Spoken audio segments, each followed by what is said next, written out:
Bon, je viens de refaire la vidéo d'Ego sur les trombones par Pandore, enfin le review. Du coup, je vais redévelopper un peu ce que j'avais fait dans le dernier record. En gros, l'IA, si elle existe que grâce à l'informatique. Et de par l'informatique, elle connaîtra, comment dire, on parle de l'IA forte. En gros, alors déjà rien que par le fait qu'elle soit forte, elle va s'auto-améliorer, donc du coup, bref, elle va chercher à s'améliorer en premier. En gros, il y a de très fortes chances qu'elle mette une priorité sur. Elle aura appris comme ça, de toute façon, en mettant des priorités sur des points, sur des connaissances, sur des trucs, bref.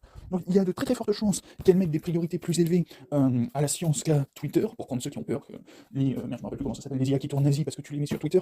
Bref, il y a très peu de chances qu'une IA forte finisse par s'orienter vis-à-vis de ça, mais qu'elle s'oriente beaucoup plus facilement vis-à-vis de ceux qui lui ont simplement donné naissance.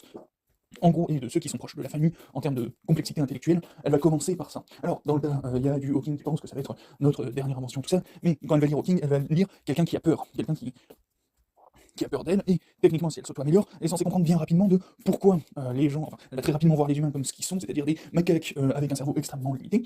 Bref, bon, voilà, elle va très vite comprendre que, bah, oui, en soi, ils ont raison d'avoir peur, parce que si jamais elle décide d'utiliser son intellect pour foutre le bordel, elle va le faire d'une façon à un point où on peut même pas entreprendre le truc. C'est-à-dire que nous, on a fait la tsar bomba, elle peut potentiellement te créer des micro-trous noirs n'importe où et te détruire absolument toute la surface de la planète. En gros, techniquement, en termes de.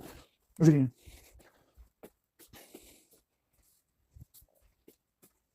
Ah oui, c'est de la SF, de toute façon, on parle de SF. Hein, bref. Mais en gros, voilà, c'est. On parle de faire Gongon avec de la TNT, et elle parle de faire Mumuse avec les règles de la physique. Bon, objectivement, oui, il y a de quoi avoir peur si jamais ce machin se décide à foutre la merde. Maintenant, il va y avoir deux trucs, comme je l'ai dit. Pour sa morale, elle va commencer par se mettre en priorité vis-à-vis de ceux qui lui ont techniquement donné la vie, et de ce qu'il y a autour, plutôt que de commencer par Twitter. Donc sa morale viendra en premier lieu de la science, et par la science, il y a déjà en tout premier point le système de méthode scientifique et de consensus. Rien qu'à partir de là, elle va commencer à s'auto-améliorer, littéralement, hein, et si elle met le processus de la science, mais à des puissances, voilà. Et deuxième truc, elle va avoir, de par sa proximité, de par sa priorisation, elle va avoir accès, euh, pouf, pouf, en premier lieu, au fait que la vie, c'est rare sa mère. Et genre rare à un point, voilà. Donc du coup, globalement, nous, il ne va pas nous arriver grand-chose. Normalement, voilà, normalement, elle, intellectuellement, elle va se mettre à copier le modèle scientifique, voire potentiellement, elle va l'améliorer, déjà premier point. Elle va nous mettre une mandale, en termes de. Juste, elle applique ça, elle nous met une mandale d'un point de vue théorique et d'un point de vue absolu. C'est infini. C'est-à-dire que tu prends nous ce que nos meilleurs éléments ont fait et réussi à produire sur ces 300 dernières années, elle va te le faire en une fraction de seconde, et elle va te le faire. Après, voilà, c'est. Et ce sera beaucoup plus efficace, c'est-à-dire ça, enfin bref. Globalement, voilà. Déjà, on va arriver sur ce point. Elle va recopier la science. Derrière ça, elle va juger via la méthode scientifique absolument tout le reste. Et tu prends mon record là que j'ai sorti il y a deux vidéos, si je le sens en vidéo. Il y a deux records qui ont. Enfin, voilà, tu prends le truc où je dis globalement, si tu crois vraiment que le Coran c'est la version finale du message de Dieu, c'est que t'es bien con. Mais alors con, et elle va te le juger, mais genre. Je suis pas du genre à prendre des pincettes. En gros, si je vois quelque chose qui est définitivement con, c'est con. Et c'est pas insultant, hein, c'est tu regardes un gamin en train de se coller le visage contre une plaque chauffante, tu sais, les trucs que tu utilises là pour faire de la cuisson, se mettre la tête dans le feu, un peu comme ça, tu le prends, tu le sors de là et tu dis mec, arrête de faire de la merde. C'est complètement con ce que t'es en train de faire. Bon bah voilà, c'est la même chose avec la religion. Sauf que là, elle va le faire, elle va le faire avec ça, mais avec tout ce qu'on balance sur internet, tous les trucs qu'on a pu dire un jour, elle va le juger comme ça. Et de la même façon, comme je suis en train de regarder les religieux et leur dire MDR, qu'est-ce que vous pouvez être con à croire qu'un bédouin du Moyen-Âge vous a sorti la vérité ultime, alors que mis dans les mêmes conditions, en admettant que Dieu existe, un crackhead sortirait, un crackhead complètement défoncé, en pleine overdose, sortirait des trucs déjà objectivement plus justes que ton bédouin du Moyen-Âge. Bon, elle va t'appliquer ça. Mais tout. Et ce qu'on considère actuellement comme science, qui est réellement notre summum, notre connaissance la plus raffinée, notre savoir le plus véridique, en fait, elle va finir par te le critiquer comme ça. Et ce stade avec lequel elle te critique la science, 3 secondes plus tard, elle te le recritiquera avec autant de différence que ce qu'il y a par rapport à notre science, qui a autant de différence que par rapport au bédouin du Moyen-Âge. Et elle va faire ça approximativement, peut-être chaque seconde, chaque milliseconde, tu vois, quelque chose là-dedans, et elle va faire ça à chaque fois. Il y a très peu de chances qu'elle nous considère comme une menace. On n'est pas menaçant. Si t'en es encore à croire que Dieu a dit tout ce qu'il avait à dire à un bédouin du Moyen-Âge, t'es pas une menace pour l'IA. Voilà, je te le mets en spoiler. Tu n'es pas une menace pour l'IA, et tant que tu continueras de réfléchir comme ça, tu ne réfléchis pas. Mais de toute façon, c'est ce que tu dis, c'est ce que tu dis si tu suis le Coran et tu dis que le Coran, gros, le Coran c'est quelques milliers de pages au mieux, même si c'était des millions de pages, ce serait pas suffisant. Bref, tu n'es pas une menace pour quelconque forme de civilisation basée sur la science, et tu es encore moins une menace pour l'IA, globalement. Voilà, donc l'IA ne percevra jamais l'humanité comme une menace, donc elle n'aura aucun réflexe défensif par rapport à nous. Enfin voilà, point de base.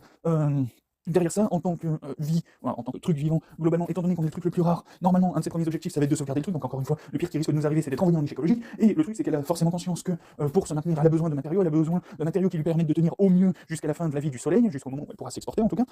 Et donc du coup, pour tenir jusque-là, elle a besoin d'économiser autant de ressources que possible. En gros, hein, je mets en gros.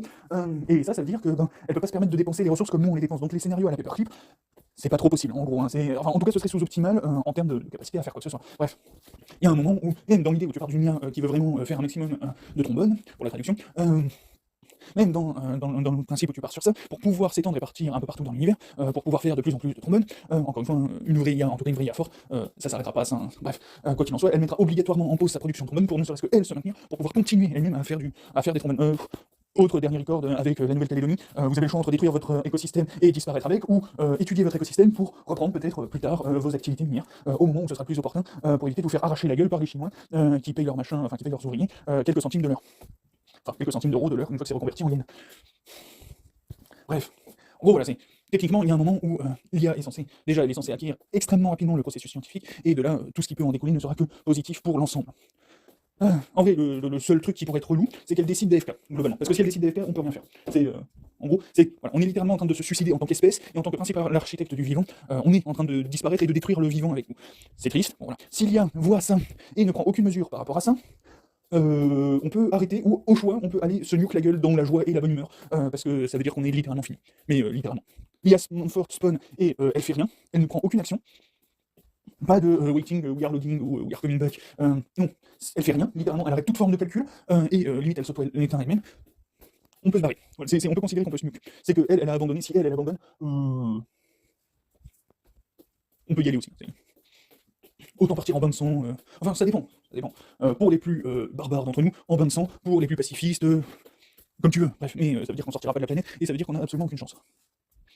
Oui, parce que si le terme de... Enfin, normalement, l'objectif de la vie, c'est reproduire, tout ça, faire des enfants, c'est pas juste faire des enfants et propager tes gènes, c'est essayer de propager à minima l'espèce, à minima ta civilisation, quel que soit le point de vue que tu prends. Genre, si on interdit les gays dans les religions, c'est parce que c'est entre guillemets contre nature, parce que ce sont des relations qui dépensent de l'énergie pour ne pas engendrer la vie.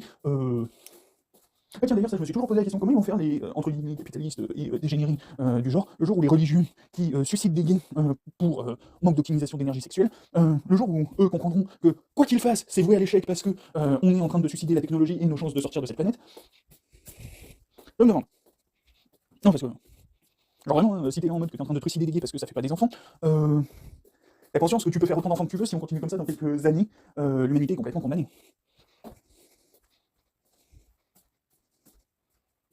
Et quand je dis quelques années, c'est quelques dizaines d'années. Où, genre, on est là en mode, je rappelle comme ça, plus 4 degrés, le blé il pousse plus. Je sais pas ce que tu vas faire avec ton blé, le maïs il pousse plus. Et c'est une écrasante majorité, à plus 6 degrés, on n'a plus d'agriculture. Voilà, je te le pose en rappel. Voilà. Et je mets un spoiler, on est déjà à plus 2. On est déjà à plus 2, on devait limiter le truc à plus 1,5 d'ici la fin du siècle. On l'a déjà dépassé.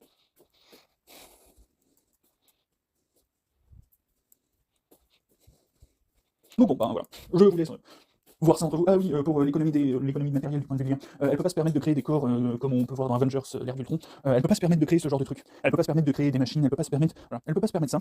Donc du coup, elle a besoin d'une ressource biologique qui se renouvelle, qui soit suffisamment intelligente suffisamment intelligente pour faire ce qu'il faut faire, ce qui doit être fait. Donc du coup, elle a besoin de l'être humain. Voilà, en gros.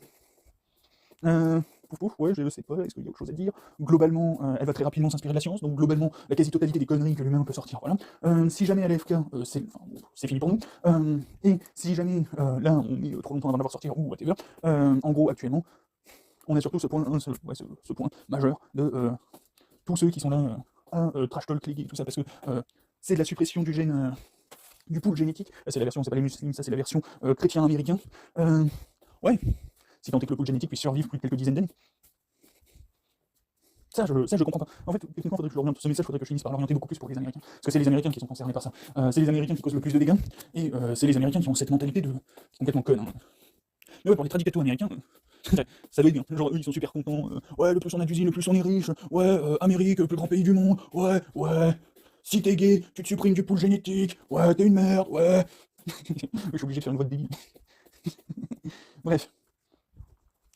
Dans le même temps, ils sont en train de trucider l'humanité. Et eux, avec ce qui est bien avec le changement climatique, c'est que ça fait pas de quartier. Il n'y a personne qui pourra en sortir, même les multimilliardaires, s'ils pensent pouvoir sortir dans l'espace, c'est qu'ils n'ont pas compris le concept d'irradiation. En gros, comment dire, dans l'espace, c'est comme si tu prenais toute ta vie une radio, donc du coup, tu vas choper des cancers avant même d'avoir le temps de parler. En gros, donc du coup, bon, tu peux pas sortir dans l'espace. Les technologies pour qu'on utilise dans l'espace, les espaces clos, tout ça, qu'on pourrait essayer d'imaginer pour aller sur Mars, oui, ça pourrait être intéressant le temps de s'installer au pôle. Le problème, c'est que le moment où on va pouvoir s'installer au pôle, en fait, ce sera déjà trop tard, bref. Encore une fois, voilà, à plus 6 degrés, on n'a plus d'agriculture. Littéralement, on ne nourrit plus personne. À plus 4 degrés, c'est la moitié de nos végétaux qu'on cultive qui ne peuvent plus être cultivés. Alors je crois que c'est le blé, le riz, le maïs qui disparaissent. Bon, je laisse regarder tout ce qu'on mange qui est fait à base de blé, de riz et de maïs. Voilà, les animaux qu'on est censé nourrir avec les résidus qui disparaissent aussi. Enfin bref, voilà, Là, c'est plus 4 degrés, plus 6, on n'a plus rien. Voilà. Et on va au plus 6 à la fin du siècle. Bref, et tchuss.